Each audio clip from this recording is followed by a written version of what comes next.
We're watching RSS commentary with Kale McCullough on Saturday, October 17th.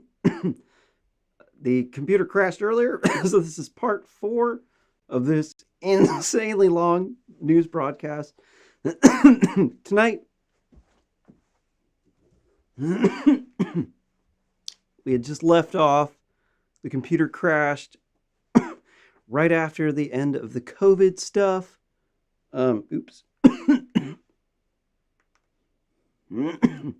We just done this article about Anthony Fauci, about how a bunch of scientists, like 6,000 epidemiologists, public health professionals, doctors, and practitioners signed a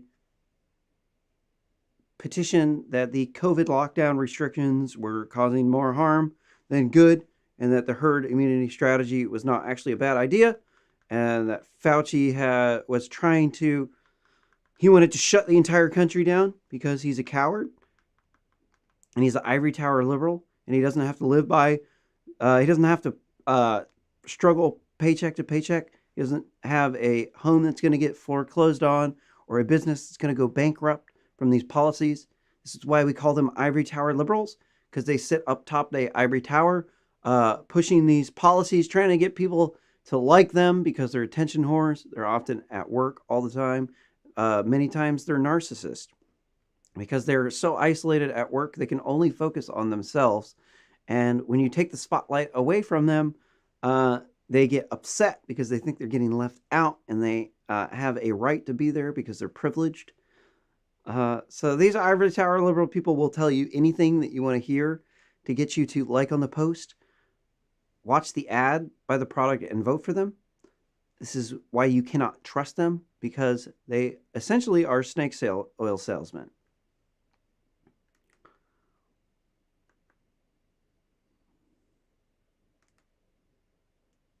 In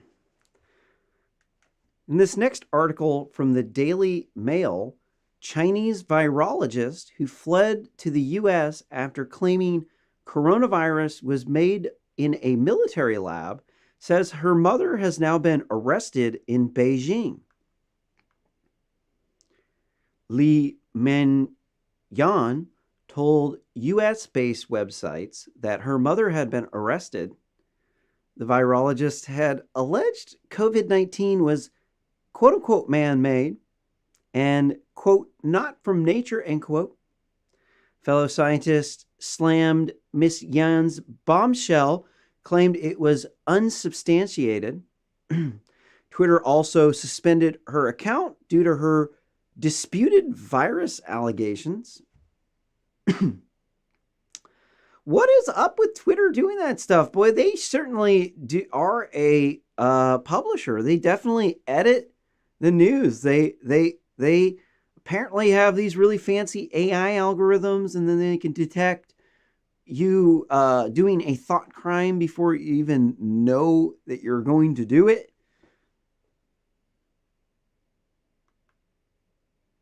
So they need, under the Section 230 law in the United States, Twitter isn't actually supposed to get these because of the censorship that they've done. Under Section 230, they're supposed to moderate all of it or nothing. If they moderate any of it, then they have to moderate all of it. Because the only way you're supposed to get Section 230 protections is because you don't moderate any of the content. Is because all you're doing is eliminating things that are illegal when they come up, when people report it to you. That's the Section 230 Communications Decency Act in a nutshell. That's what it says, is that they're supposed to eliminate pornography from the view of minors and things that are akin to obscenities, which is the things that is the words other objectionable content. So we got to take Twitter down and Facebook. I don't know what to say. I'm really against nationalizing things. Some things are a public utility. The railroads in the United States are owned by the federal government. The land is owned by the federal government, but the railroad tracks themselves are owned by the Union Pacific, where I live at. I think they own most of it on the West Coast, but there's another company on the East Coast. I don't know about that, though. If you do know, if you can correct me down below. I don't know everything about the railroads. But I do know that that's the way it was because I used to ride the Amtrak train a lot.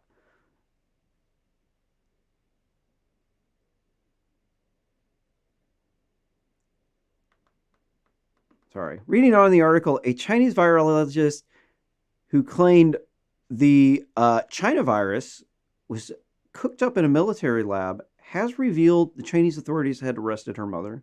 Or they're repeating the same thing. I'm sorry. I'm just like reading this without saying anything.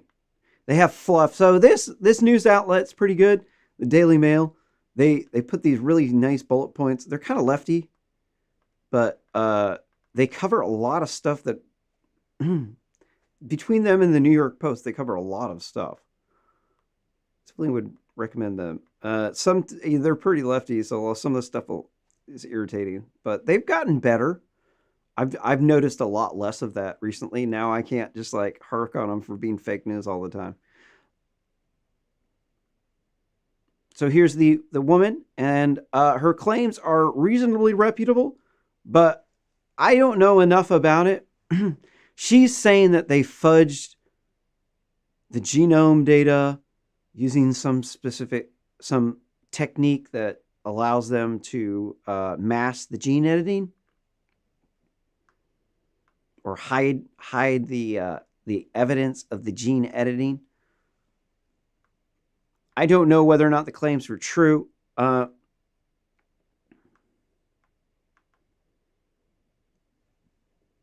Her Twitter account was taken down mid-September after she accused China of intentionally manufacturing and releasing the China virus.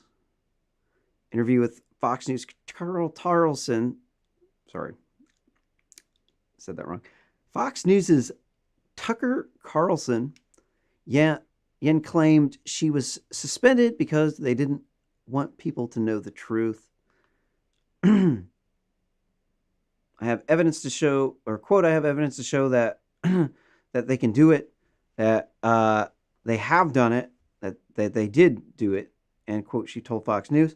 Scientific World also keeps silent, works together with Chinese quote unquote Communist Party. They are a national socialist structure. They allow private property ownership. You cannot have private property ownership in communism. It is mutually exclusive of community control. In order to have private property, you cannot have community control. That's by very definition of communism.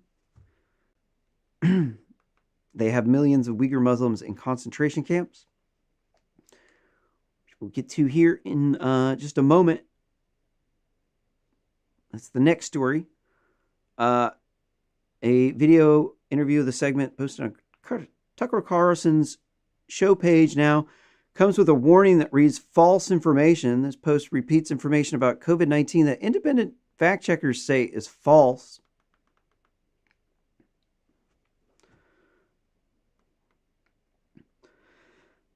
Here's a picture of the P4 laboratory at the Wuhan Institute of Virology. Definitely looks like some place where the T virus might come from, right? If the T virus was going to come from any place in the entire world, it would probably come from this place right here. It has been the center of numerous theories that the China virus has been spread from this lab in central China. Here's the tweet from Tucker Carlson. Said Chinese whistleblower to Tucker, this virus is made in a lab. I can prove it. Update, Facebook's trying to their best to censor this video.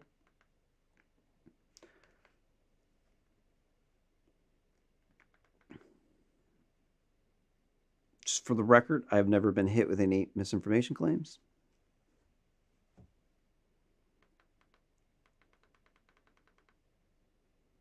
Yan has also published a report which she claims backs her theory up that the contagion was built by merging the genetic material of two bat coronaviruses. She said it's a spike. It's spike protein, a structure on the surface of virus which it uses to bind with cells, was edited to make it easier for the virus to latch onto human cells. But scientists have slammed her report as unsubstantiated, said it's not given any credibility. Research papers have already determined the origin of the viruses in bats, leading top experts dismissing suggestions that virus was created by humans as having zero evidence. I think the strongest evidence is just the raw statistical probability that it came from the bats. So there's the chance that it was made in this dark lab in China is that of a black swan. In artificial intelligence, we give everything the initial value of the black swan, which is some very number that's very close to zero, but it's not zero. So we do know that there is the SARS, or the virus, the original one. There's also the MERS, Middle Eastern Respiratory Syndrome, and then the PERS, which I forget what the P is a Persian Respiratory Syndrome, I think. I don't remember that one. So this virus has been in different forms in nature, so it's not actually like a new virus.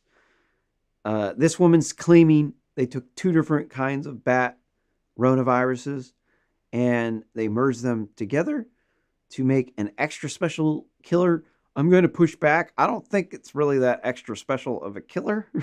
It appears to be highly infectious, but not that deadly.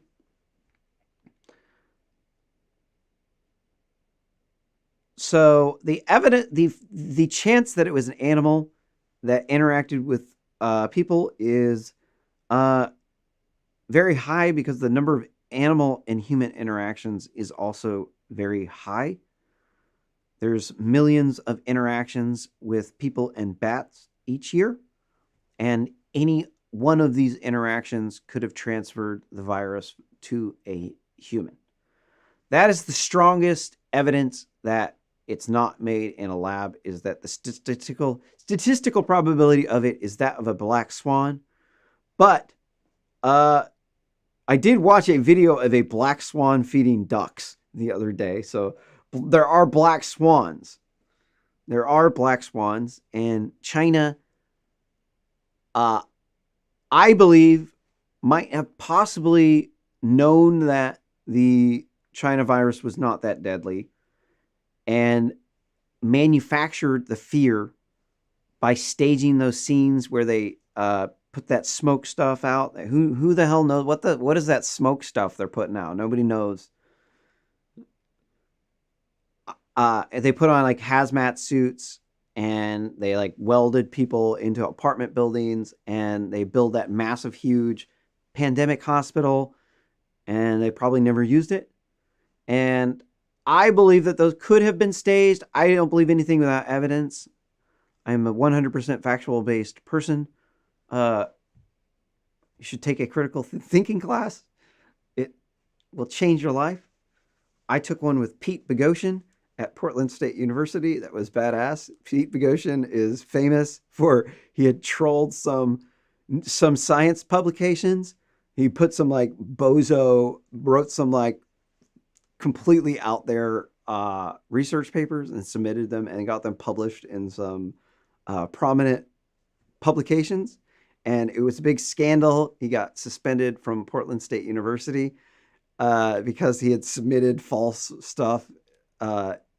Even though I would argue that this was in the name of science.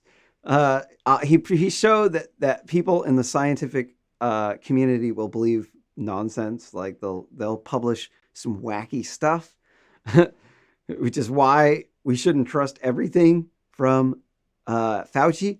He advised that we shut the entire country down. We let him run the show. We'd be bankrupt.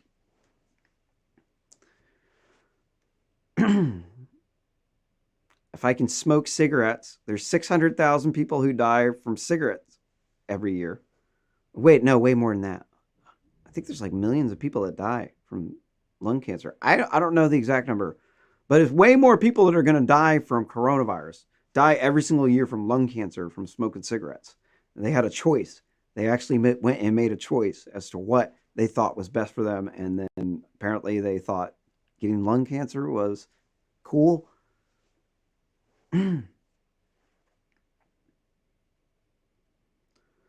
What else is it? I'm going to let you read the rest of this paper. We got to move on.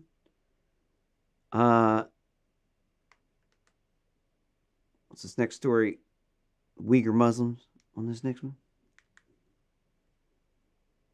Oh, shoot. Don't forget to like and subscribe below. Ring that bell for notifications so that you'll know when I go live.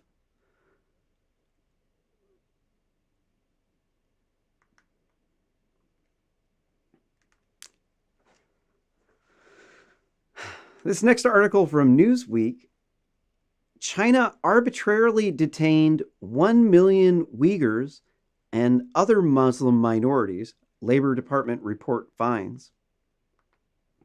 A new report from the Department of Labor found that China has arbitrarily detained more than 1 million Uyghurs, a predominantly Muslim ethnic minority in the East Asian nation, as well as other Muslim minorities, forced or coerced many to do work against their will.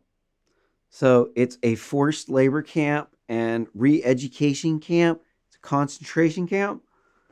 This is why I call them the Chinese quote-unquote Communist Party, because really they're actually a Nazi hierarchy because they allow private property ownership.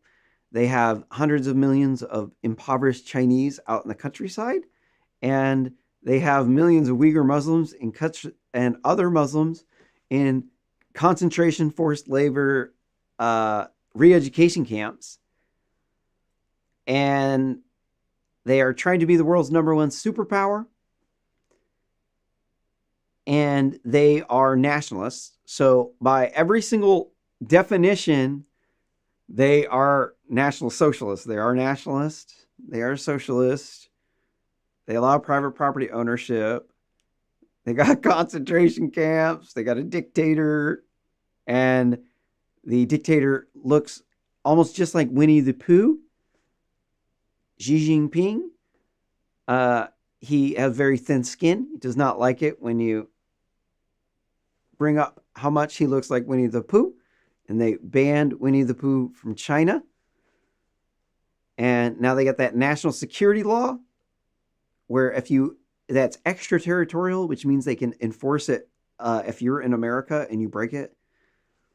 Where if you encourage people in Hong Kong, Taiwan to commit sedition against mainland China, to overthrow the Chinese Nazi Party, to bring democracy to the people of Asia, then you will be in violation of the Chinese national security law, and you can have a warrant issued for your arrest in China for saying that Hong Kong should overthrow the Chinese Nazi Party.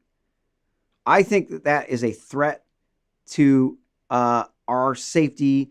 They're doing all that stuff in the South China Sea, trying to expand. It's like a power grab.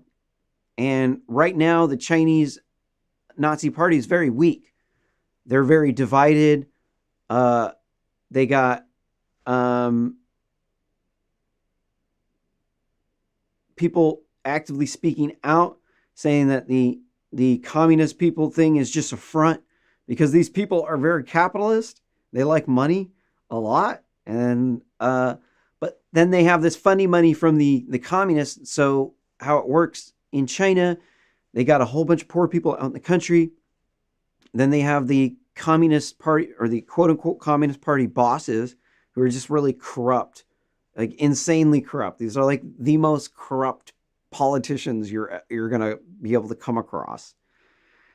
Everything is a payoff to them. Everything is like an exchange, giving them something. And then they control the labor in the community because they're still quote unquote communists, which basically means they're like slaves. They got filthy, stinking rich Chinese in the countries, and people own private property in other countries, like in America and around, like manufacturing capabilities around the world. So these people aren't communists at all. It's all a front. It's they got some weird, funky hybrid system that closely mirrors National Socialism. Definitely, they're definitely socialists. Allow private property ownership. If the government wants to come and take your business, commandeer it, they'll take it. They'll take a portion of your earnings, like any other government would. Reading on in the article, quote, it's estimated that 100,000 Uyghurs and other ethnic minority ex-detainees in China may be working in conditions of forced labor until or following detention in re-education camps. Too many more rural poor workers also may experience coercion without detention. China has been included in the list of goods produced by child labor and forced labor since 2009. The report published Tuesday morning said. As a result, Department of Labor added 5 additional goods to the list of items believed to be produced by Muslim minorities in China through forced labor. These items include textiles, hair products, thread, tomato products, and gloves.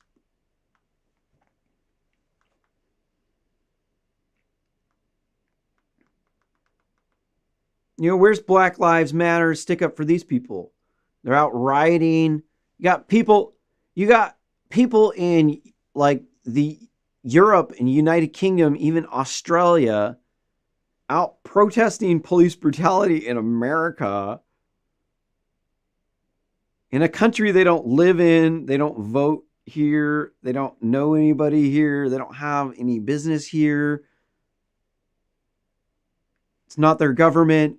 Like, we have a right to have brutal police if we want. If we have a problem with people getting high on drugs and robbing people and killing people, gang banging, getting really drunk and causing scenes, getting in fights with people, getting arrested, and then they get shot by a cop.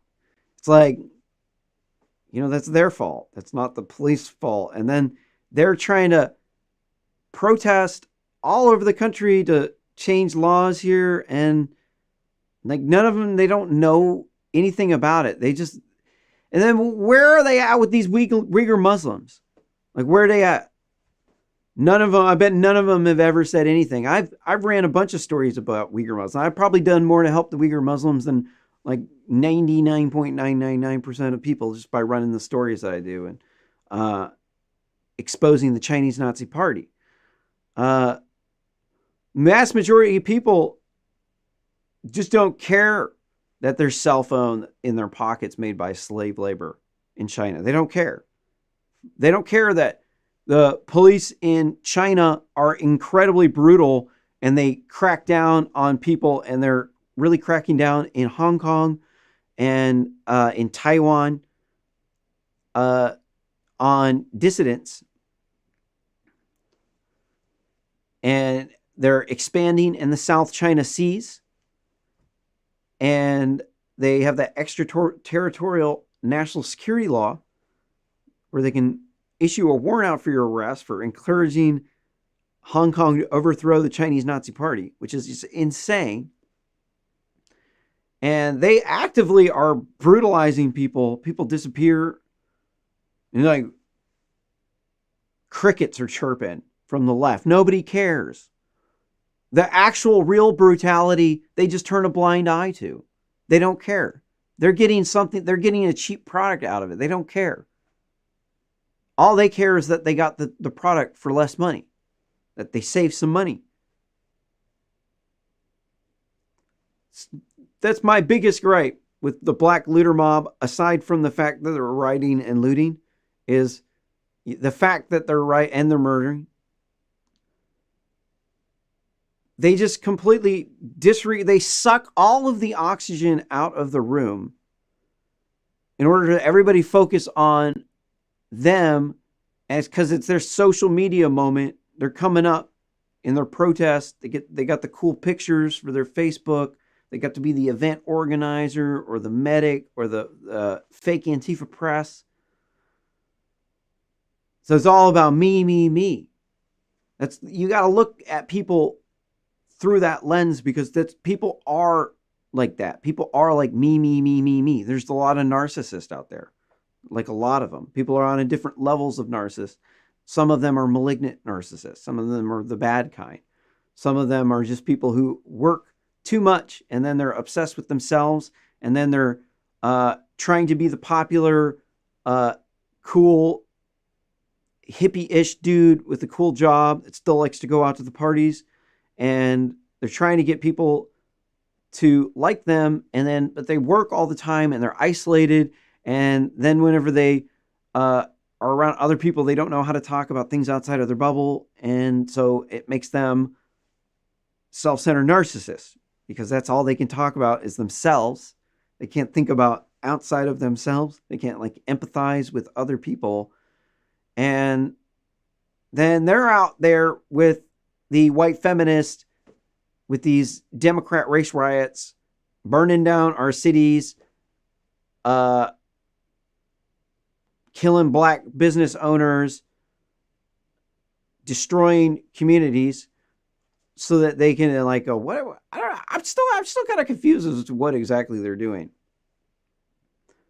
I'm kind of confused. Can anybody tell me down below, what exactly is BLM trying to do? Are they trying to change local laws or federal laws?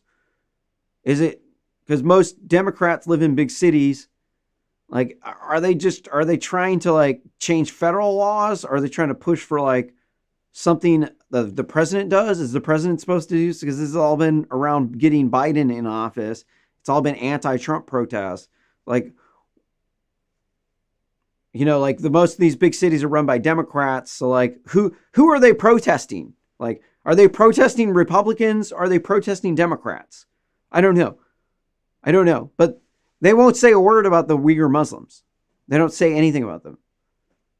That's because it's all about themselves. It's all a me, me, me. It's all they're disguising their own self-interest in that their protest, thinking that, oh, well, we're just trying to help black lives. But in the reality of it is most of them are white feminists, which is a racist form of feminism where they put white women's issues above everyone else's. And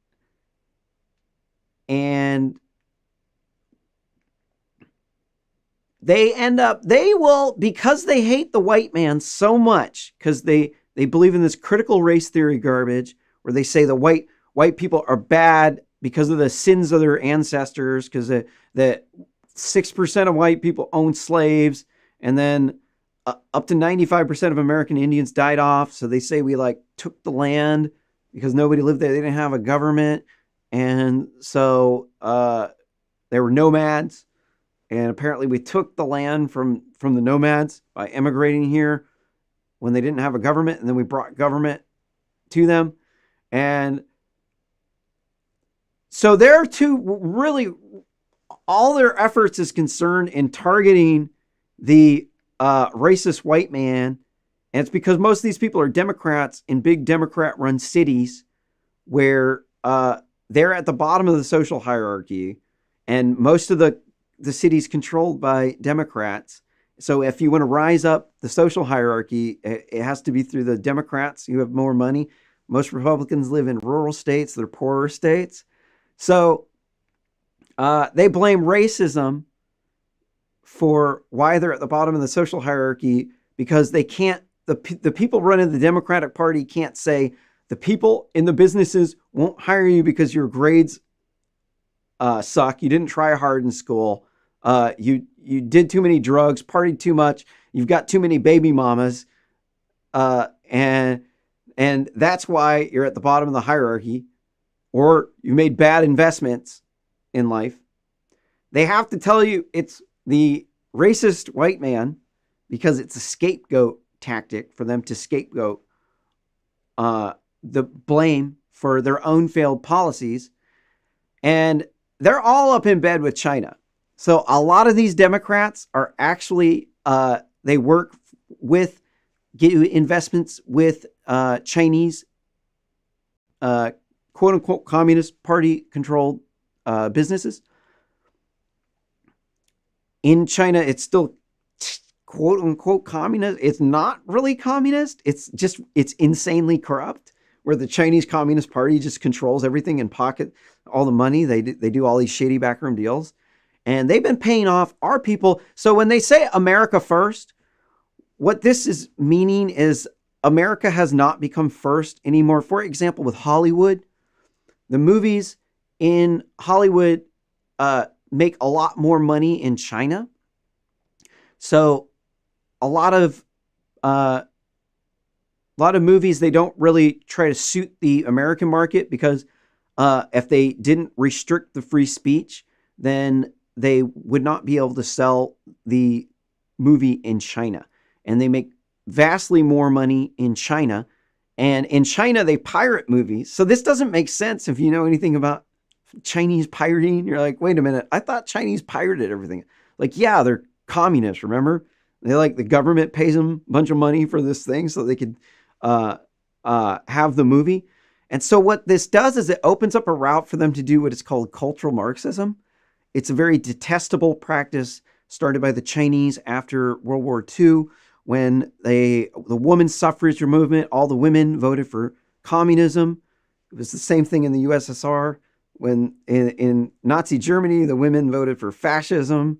And then in China, they voted for communism. They overthrew the government with communism, did this cultural de-evolution, where they took out their cultural institutions like the Buddhist and Taoist monasteries and temples. And they made the culture of the Chinese Communist Party. And it's because they said that Marxism did not fail in World War II and in the Soviet Union, that it was the culture that failed. So they had to eliminate the culture, hence the term cultural Marxism. And it's based off of the Marxist concept of dialectic materialism. Dialectic materialism is a class struggle between the people at the bottom of the social hierarchy, the poor people, and the bourgeoisie, people who are living that good life. And then they're supposedly not worthy of having this good life. And so that's why they attack them. It's a detestable belief through and through. It's responsible for about 60 million deaths in China. And more deaths during that period of time in the USSR, during that period of time when the socialists from the big city went through the countryside, which was mostly capitalist, and they killed people in order to force the people out in the country to not be capitalists. And it was brutal, definitely was a stain on our history, one of the most savage, brutal things that has ever happened in the history of mankind. This is the kind of stuff that the Democrats have been in bed with, because they think that it's just the only people that are bad out there are the racist white man, that the minorities are completely innocent. Like back when the whites were colonizing the world, the colonialism days, that somehow the poor people and the minorities, that they weren't equally as brutally savage as the conquerors. This is insane. This is insane. They're like thinking that a bunch of people lived out in the sticks with no electricity, who hunted and stuff, that all of these people weren't as equally savage as the conquistadors. Like, dude, where the hell are the conquistadors getting their slaves from? Right? Well, the West Africa slave trade. That's where like they were importing these slaves from, and then the conquistadors went conquered Central and South America. Okay, so how are these people any worse than the Aztecs? They're not. But people think that it's just white people. White people are the only people who've harmed anyone, that like black people are just completely innocent. Like it wasn't Africans that were pushing to keep the slave trade legal, and because they were making lots of money kidnapping other Africans, right? Yeah, like those people treated those people any better than the white people treated these people, right? Everybody around the world owned slaves at this time, but people think it's just the white people. And then people will just jump right in bed with China. Like they think, they're like, oh, I'm a leftist.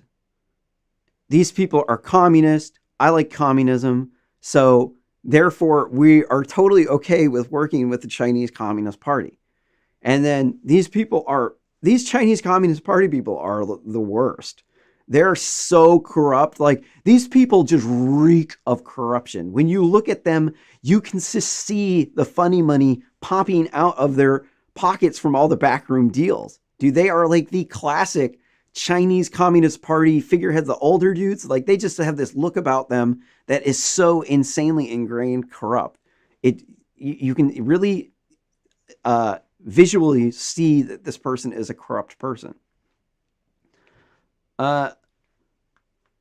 So I would like to see the black looter mob stick up for brown bodies too, over here in countries where they're getting exploited, where they're in concentration camps, these re-education camps, because it would be nice if they would stop sucking all of the oxygen out of the air for some criminal in the big city who got killed by cops when he was doing some crime. I really just, I just want you to stop doing the crime. And I'm definitely not liking the defund the police thing. What else is there on this story?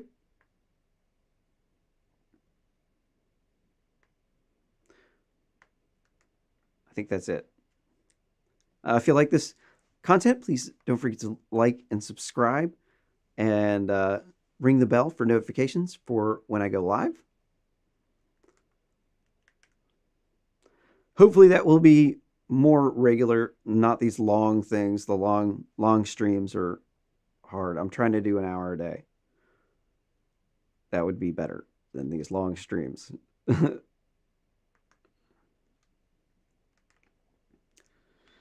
this next article from the Daily Mail, you're kidding, bizarre moment, a goat walks through Indian village on 2 legs.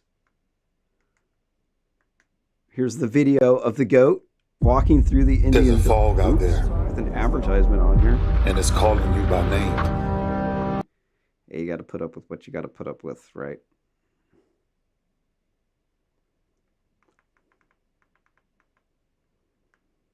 Here's a picture of the goat. It's more pictures of the goat. Sorry to ruin it here. This is a very long commercial.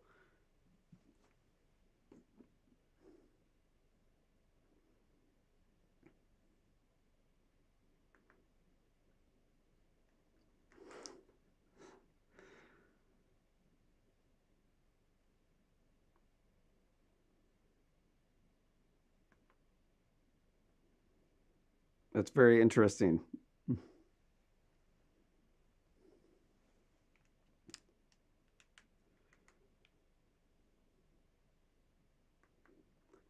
And finally, to the last one.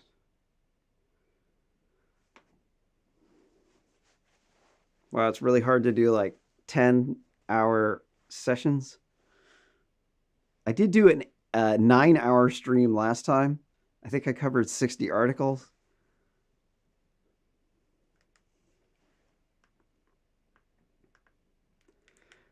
In this next article from the Daily Caller, exclusive in all caps, Democratic director reverses position on illegal immigration after investigating for documentary. The stories of a homeless veteran, an illegal immigrant, a law enforcement officer killed by an illegal immigrant, and a dead 6-year-old girl make up, quote unquote, America's Forgotten, an upcoming documentary by Namrata Singha Gutral, Gutral, Gutral expected the film to be pro illegal immigration and pro caravan until the director, a registered Democrat, but her position changed once she began to dig in after investigating Gujral plans to vote for President Donald Trump in the upcoming election. Yeah, actually, immigration was the thing after I joined the Walkaway campaign. Let's see, I'd helped start the 2016 Portland anti-Trump protest when I was a radical feminist. And then after the election, I realized that people that I had known for decades would turn on me if they thought I was a misogynist. So I started posting meninist jokes because it was just menism's like a joke. And then people thought I was a misogynist, and this internet row, the people were like trolling me, and it started to escalate. And then I got canceled from the Eugene tech scene and caused all these problems up at school from all the trolling. And so that was my first experience with getting canceled for posting meninist jokes. And after that period of time, I had deactivated my Facebook because the trolling was really bad. And I had started to learn about Red Pill and about how bad feminism is. And then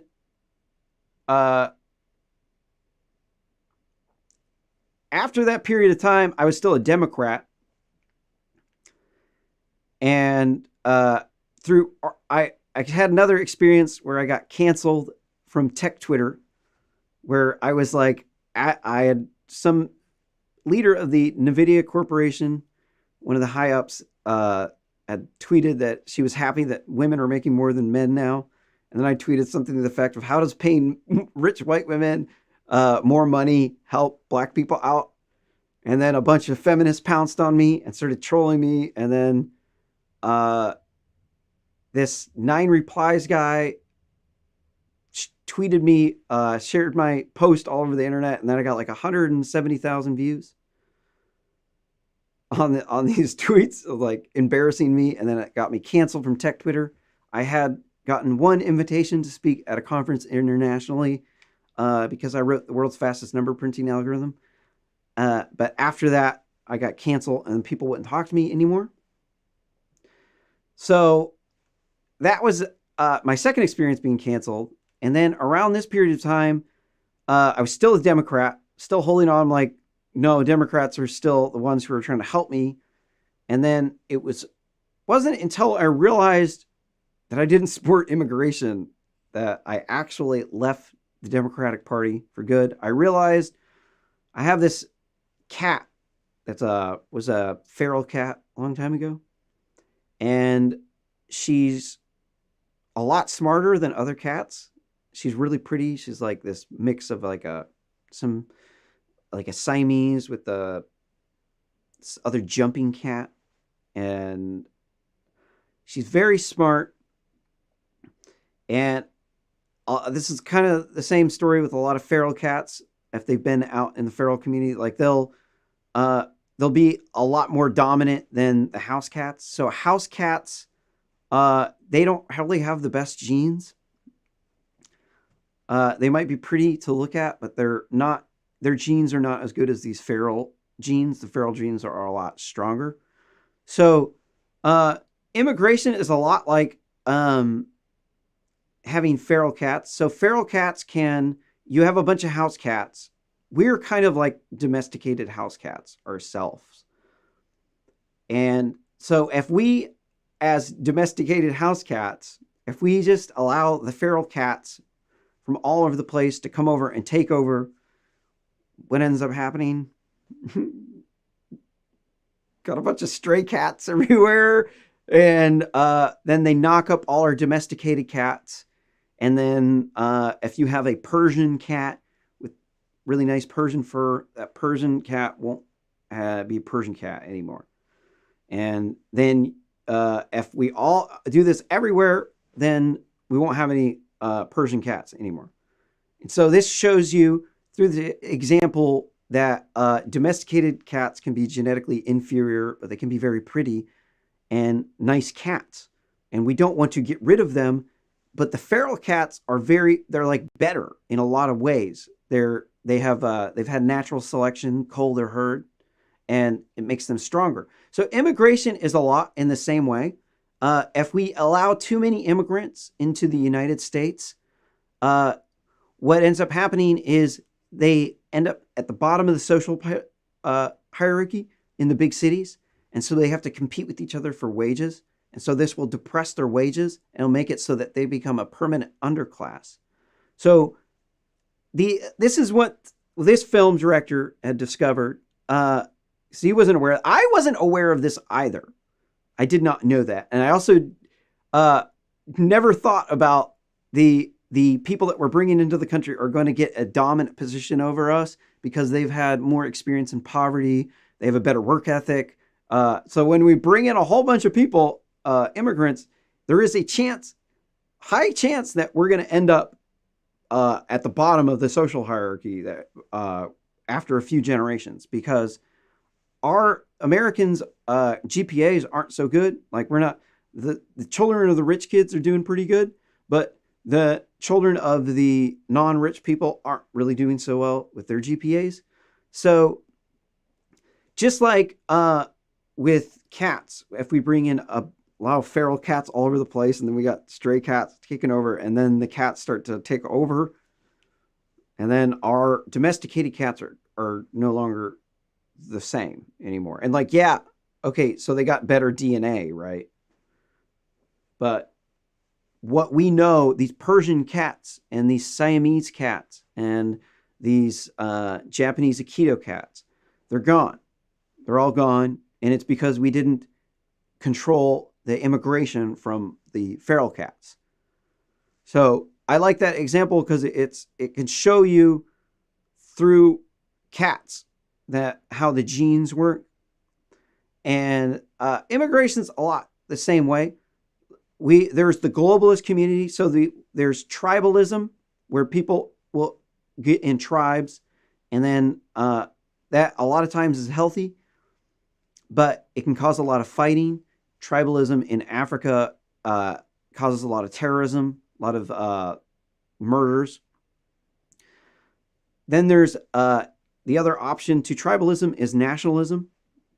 This is where you people have a shared national identity, and nationalism is often associated with bad things because nationalism is different in every country. So nationalism in Nazi Germany was very bad. Nationalism in the USSR was bad. Nationalism in China was very bad. That's because the government was very oppressive. That was the culture they had. The United States, on the other hand, though, we freed the slaves. We fought the Nazis in World War II. We fought the communists in the Korean and Vietnam Wars.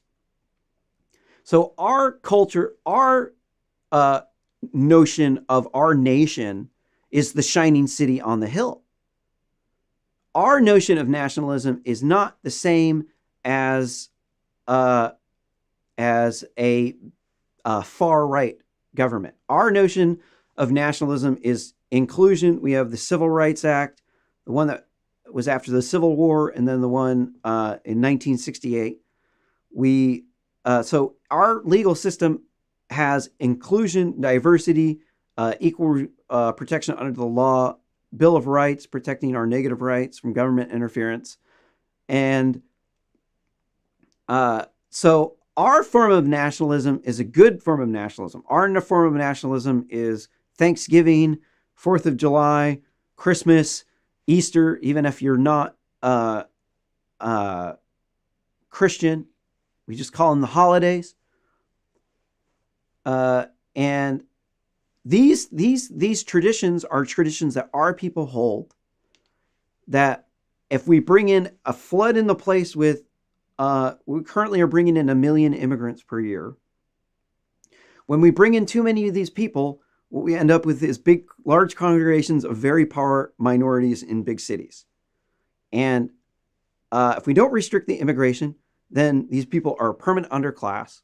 And the people at the top, their money starts to pool into smaller groups of people. But the people at the bottom, they don't have the ability to rise up. The people at the top have a lot more than them. And so they don't get to live the American dream. They would have the same amount of money had they not left their home country. That's not why they left their home country. Like if we keep taking on, if we don't restrict immigration at some point in time, we're going to be the size of China.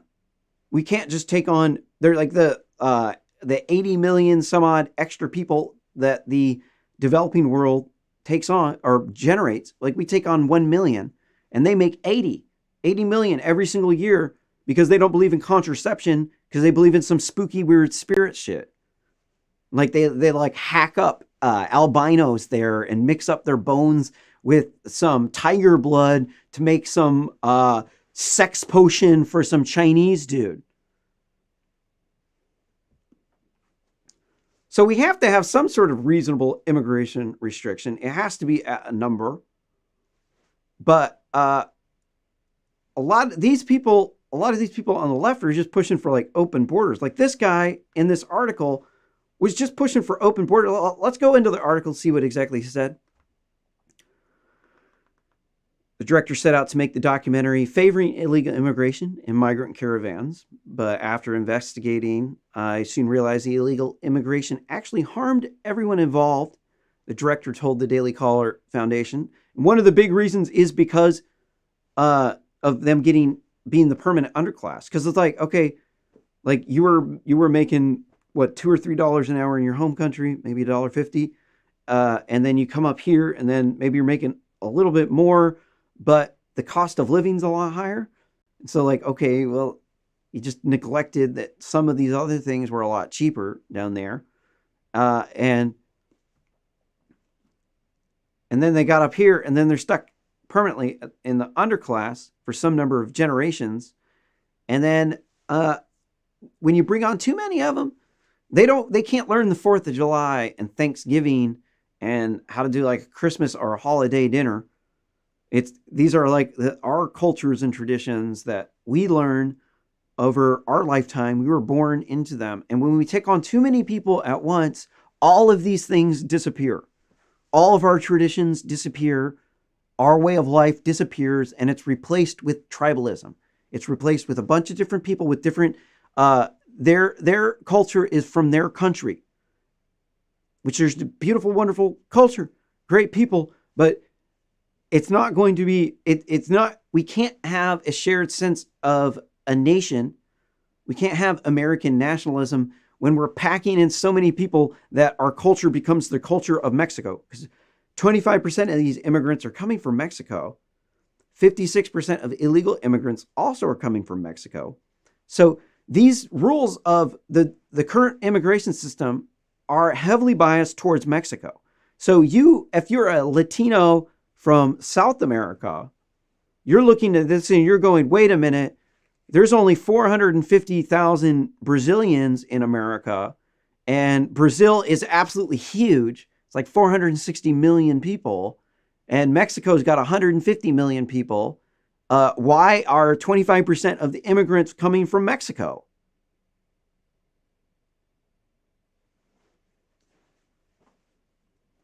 Because 2/3 of these immigrants are voting for Democrats. So Democrats are thirsty for new voters. That's how they win their elections. They bring on new voters, and then they switch independent voters.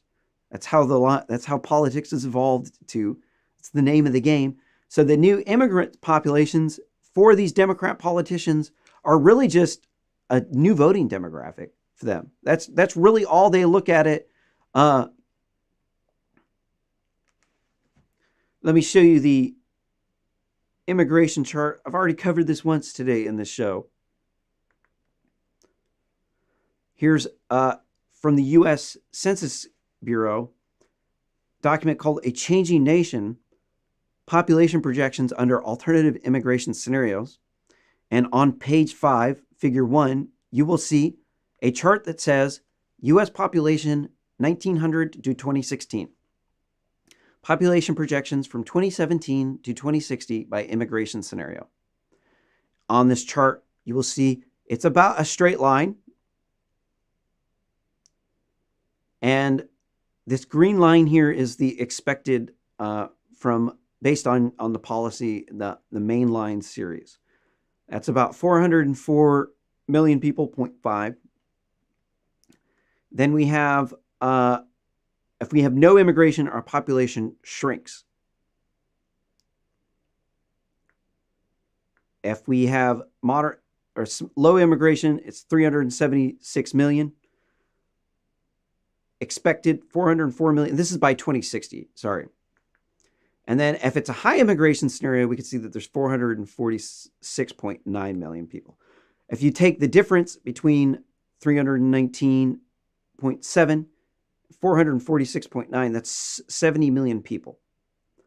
So of that people, that's a large percentage of people. When I was born, our population has been shrinking. This is not just white people. This is black people. This is white people. Asians are almost only child in America, and Latinos are also, their U.S. Latino population is shrinking too.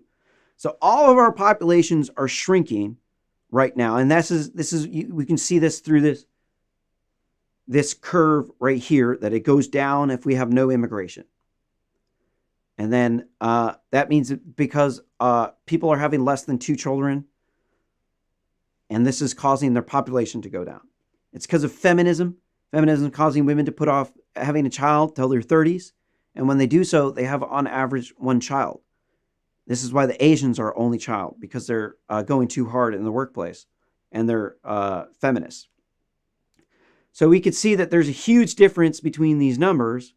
And so you have to pick one of these numbers. If you're like, okay, what this dude was starting this video trying to prove was that he was trying to prove this straight line, that we should do the one that's the high immigration scenario, where we don't enforce illegal immigration and we take on more immigrants. This one's the one that's expected. And so if we did that, we'd get about 40 million more people by the time I die. And that's about 10% more people than what we would have had otherwise. Right? Because 40 million of this is 10%. 404.5 million is 10% of that. So, and then some people will argue that we should have it here, somewhere in between, where we should do a citizens exchange program until we get global warming taken care of. Because whenever we take on all these extra people, even just 25 million people like this, these differences are about 25 million people.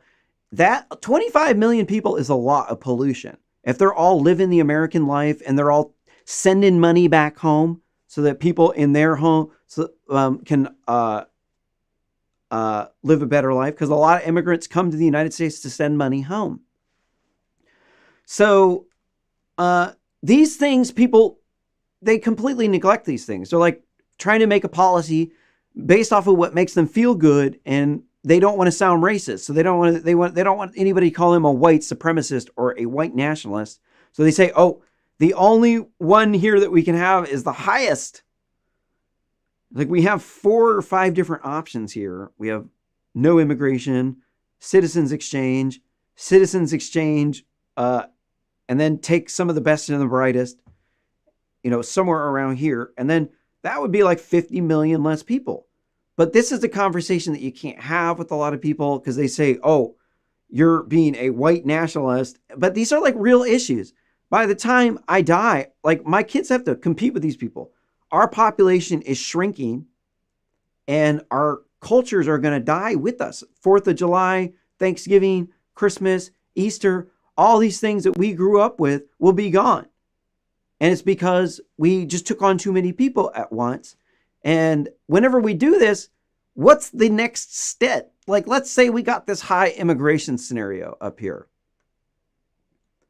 Let's say we had, by 2060, 446.9 million people living here. Almost 500 million people. What is the next state? What happens in this state? Let's say I was born in 1982. So if we go up here, we look, that's about right here. Our population's been shrinking since then, ever since feminism hit. That's about, we doubled the population, but our population shrunk. Doubled the population, but our population shrunk. And how are people supposed to feel about this other group of people? That's the thing, people, like, how are they supposed to feel about the new group of people that's come and is a direct competitor for every, like, they're changing the politics. Like, it was a deeply red state, and then you moved in a bunch of immigrants from Latin America, and now it's, or Mexico, and then now it's a blue state. So the people are not supposed to feel resentful of this. Now, obviously, they're going to feel resentful of this, whether or not you think that that's racist or not. They're going to feel that, and it's going to start causing conflicts for resources. It would be a complete unknown, this high immigration scenario where we have an extra 40 million people. 40 million people. They're like, we're talking illegal immigrants included in that, with a large number of illegal immigrants included in that. They're working, selling drugs, working with the cartels. What is that? What is the culture of America? What is the climate at? Are there riots here? Like, are the riots here nothing compared to the riots over here? What about the drug use? Is the drug use going up like that too? Does this mean that, like, the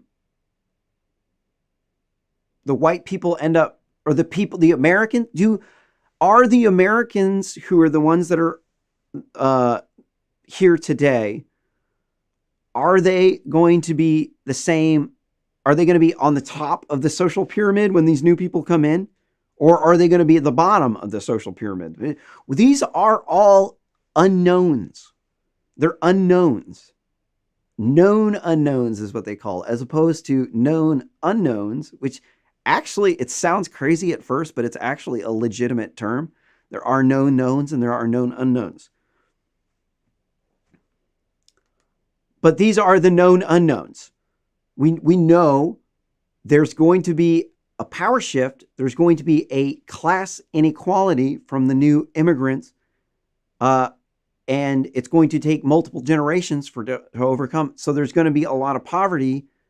They're going to bring up a lot of poor people from other countries and then bring them here. You can't just snap your fingers and make their kids instantly as competitive in school.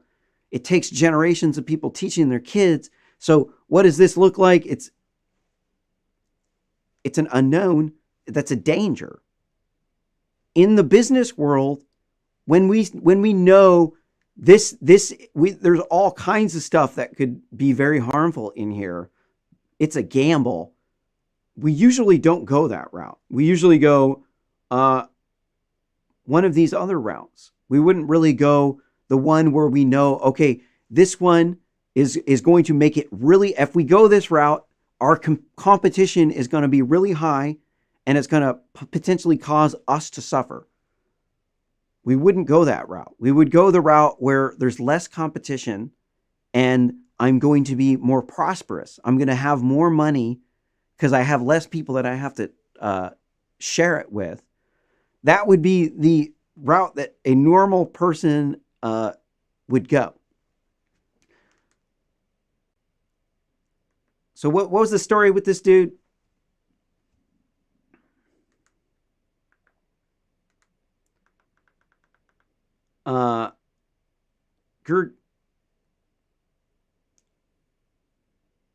Goodral, a registered Democrat, said the stories of a homeless veteran. Wait, hold on. Sorry. I already read that. Quote, setting out to make the film, it was going to be a very pro illegal immigration, pro caravan.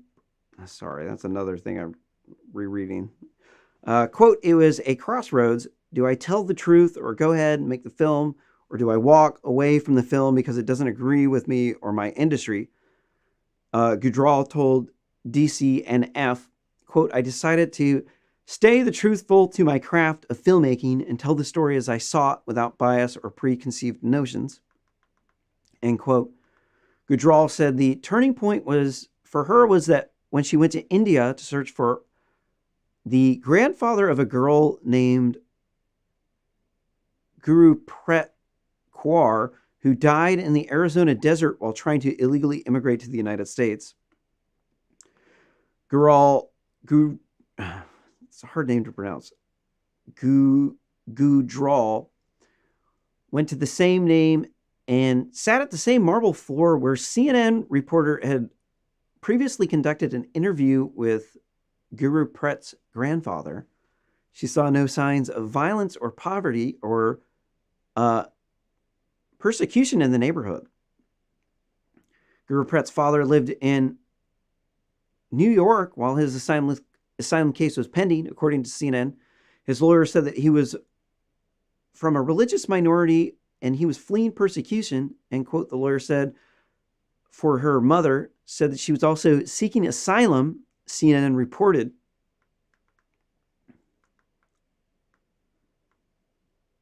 Goodral told the DNF that CNN didn't ask about poverty, persecution, or violence in the neighborhood because none of them existed there.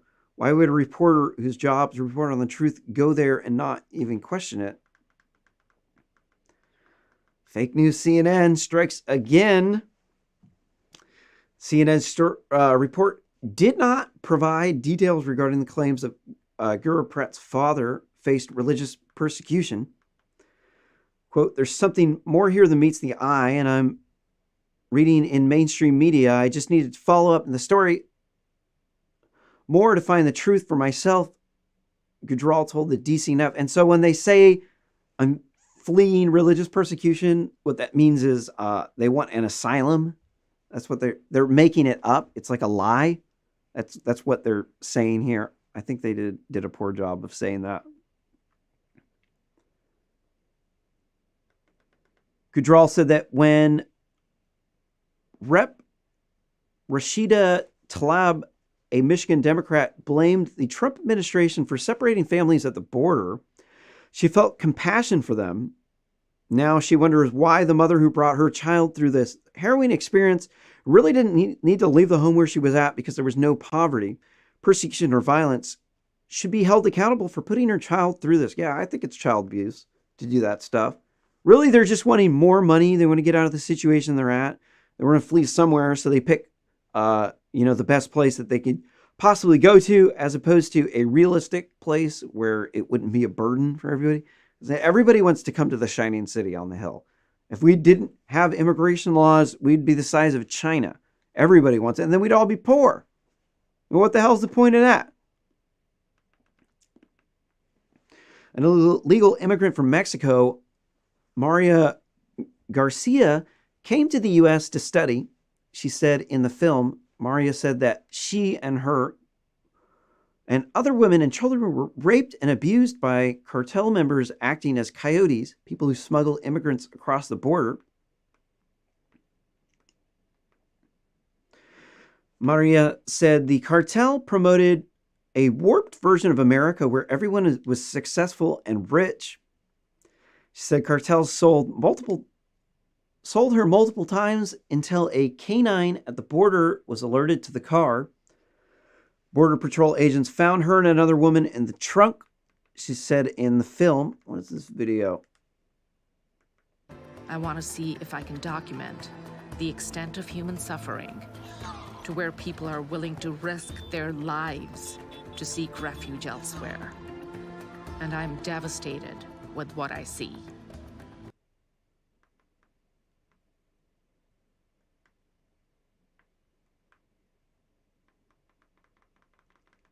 Once she got to the U.S., she had worked a job for $1.50 an hour. that would pay an American worker just over $6 an hour. She sent her wages back to her family. This is another big problem with immigration. We bring on all those people from the graph over here in this Census Bureau document.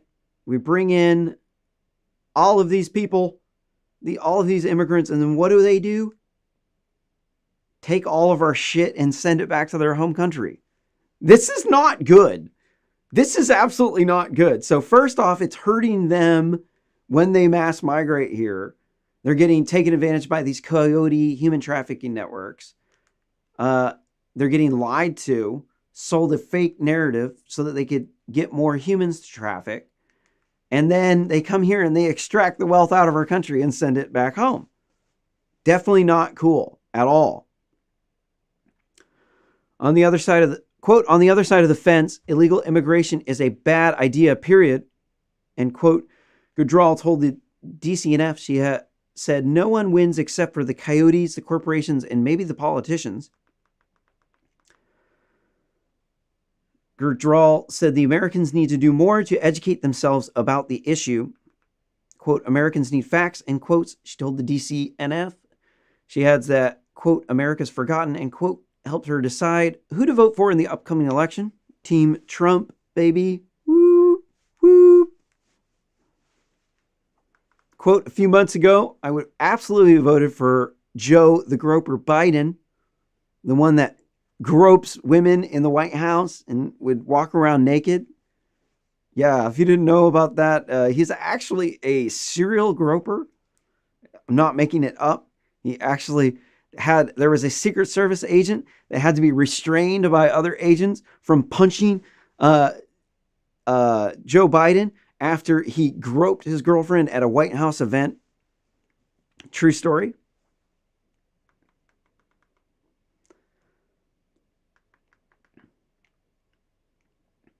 Goodral faced criticism from her family, friends, and film industry for the documentary. She told the DCNF, quote, I put my career on the line for this picture, and that's okay. End quote, she told the DCNF. She said the film crew voluntarily withheld any credits due to the possible political backlash. Quote, I want to encourage other filmmakers to put out content that is more truthful to America, not just your worldview. And you're not going to get it from Hollywood, I can tell you that. Goodral told the DCNF, quote, if you don't support it, you're not going to see it, end quote. Goodral will produce a series called America First. Is a real America will be forgotten, she told the DCNF. And so the reason why we're calling it America, why it's called America First, for one good example, they brought up Hollywood. Hollywood is a great example of when America comes second. A lot of Hollywood movies will make a lot more money in China than they will in America. So this is why they've been watering down a lot of movies, replacing formerly white male characters in a badass movie with minorities or a woman. And then the movie will bomb. Nobody wants to watch it, but they'll subsidize the movie in China. And in China, they pirate everything. Like, they don't pay for movies. So, like, how is this happening? The government is subsidizing this because they're insanely corrupt communists, and they use it to do cultural Marxism, where they kill off our culture by changing our movies, making them more watered down and docile. Once they get that pesky free speech out of us and that pesky Second Amendment, then we're a lot more docile, a lot more easy to work with. So this is a cyber warfare campaign using cultural Marxism through movies. And this is where America is not coming first. The Chinese market comes first, and then our market comes not even second. This is also common too in the tech industry. There's a lot more money to be made in the Chinese market. But you have to play by Xi Jinping's rules. You can't criticize the Chinese Nazi Party. You can't criticize the insanely corrupt Chinese quote-unquote Communist Party boss that just reeks of corruption, because those people control everything. And they got these mobs of filthy, stinking rich Chinese people coming in and buying up everything they can. And they'll become our overlords. They're called globalists. They're people who got funny money from other countries, like Russian oligarchs or Chinese billionaires with Chinese Communist Party support.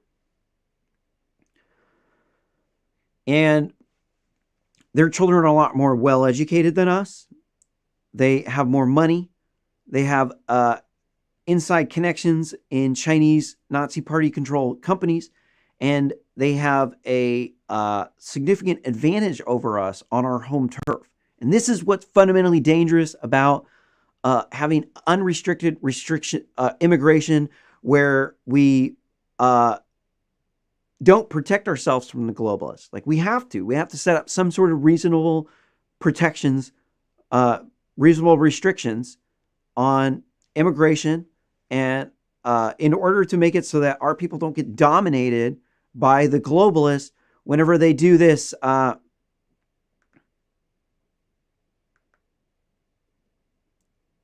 if they win, because what they want is they want unrestricted immigration where we don't enforce our sorry.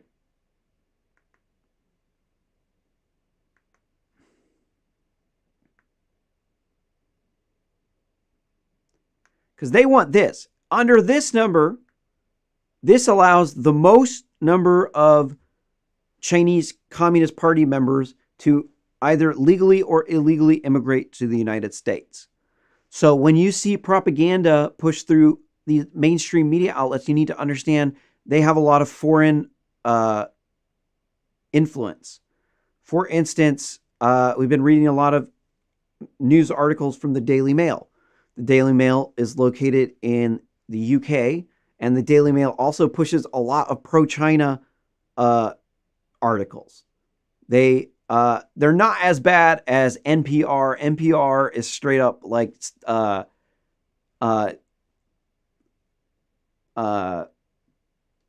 mouth or repeating the Chinese Communist Party propaganda. They buy it all hook and Newsweek. Newsweek is really bad about pushing pro-Chinese Communist Party propaganda. And so when they get this immigration scenario up here, the globalists win. This is the win for them because this means they can funnel in millions of their people into the country, and they have access to cheap labor down at the bottom, the permanent underclasses, and they will be above us in the social hierarchy. So this automatically means they win at everything. So we have to have something underneath this green line, currently where it's at. We can't have it be right here. I think a lot of people would say, you know what, we're not bigots. We benefit from immigration, so maybe we'll go there. I think maybe some other people could argue, maybe let's just keep our population stable. A lot of people would say global warming is happening, so maybe we should completely cut it off until global warming is addressed. Any of these possibilities, none of them really make you a Nazi if you believe them. A lot of people think that if you believe in any sort of immigration restrictions, that makes you far right, that this is racist. But as you can see, immigration is a complex policy issue. It's not something that I can just explain to you in 5 minutes.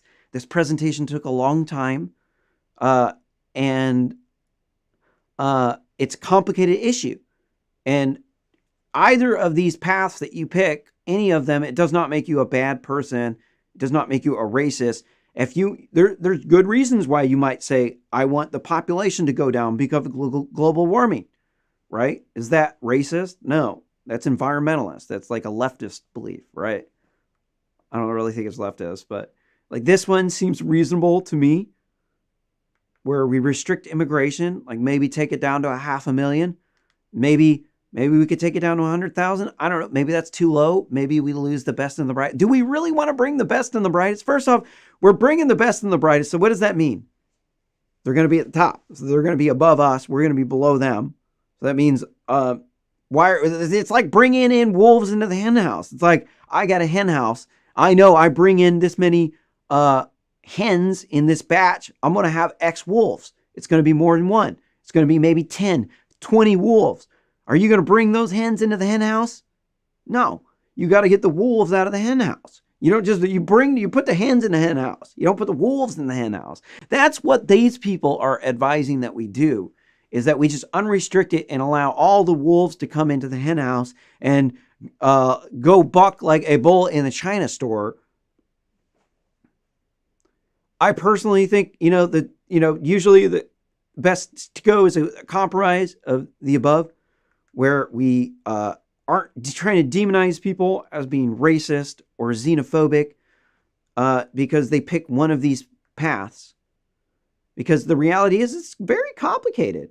It's a real we have to put up with these people. These people will be here. They're coming. You can see on the graph they've been coming, but our people have been growing. Our families have historically been growing with them. So a lot of these were our people. So we were able to keep our culture and our tradition. But if our people are shrinking and then we add on an extra 100 million people or 70 million people here, that means that 4th of July, Thanksgiving, Christmas, Easter, these things are no longer the same for generations going on because we brought in a bunch of new people from outside of the country that don't have the same culture and tradition. And instead, the American tradition is now their version of it when they appropriated our culture, which is not good. So with that, I think, in closing, you got to not be a bigot. You got to not destroy your environment, and you got to not give away your children's country to foreigners just because you don't want to sound racist. You got to be a good person and a smart person, not a dumbass, not a bigot. Because this is, this is politics. You gotta make people vote for you. How are you going to get people to vote for you? That's the problem. You have to be reasonable with this policy, but I would argue that maybe this is too high. I would argue that maybe our population by 2060 should be 350 million. Maybe it should be less than it is. Maybe we're at 330 right now. Maybe it should still be 330. I don't know. You should comment your opinion. What do you think? What is your take on this immigration policy? Are there any details that I left out? What would you like to see? How can I make this presentation better? I'm trying to make it good, trying to make it, as work for as many people as possible. But I do need feedback. So anyways, thank you for watching RSS commentary on October 19th now. This was the 17th. This is the longest one that I've done. This was like a 10 plus hour show on a lot of issues. If you want to find the videos, clips, you'll find them chopped up on YouTube. Here, I'll be uploading them over the next day. And then hopefully we'll be having from now on out just a 1 hour show every day, because this is just killer. Like, my legs hurt, my voice is croaky, and there's a lot of clips to rename and upload, so it's a lot of work. I'm looking for a volunteer editor. I don't have any money to pay you, but I think we could blow up if we had a little bit better quality, the live production, somebody else to bring up some web links and videos in real time. But until then, thank you for watching RSS Commentary. Again, I'm your host, Cale McCullough, the captain of the Kabuki Starship. You can find that at github.com/Kabuki Starship or at kabukistarship.com. And until next time, as I say every time, farewell, sayonara, aloha, peace be with you, and Godspeed in your journeys, friend.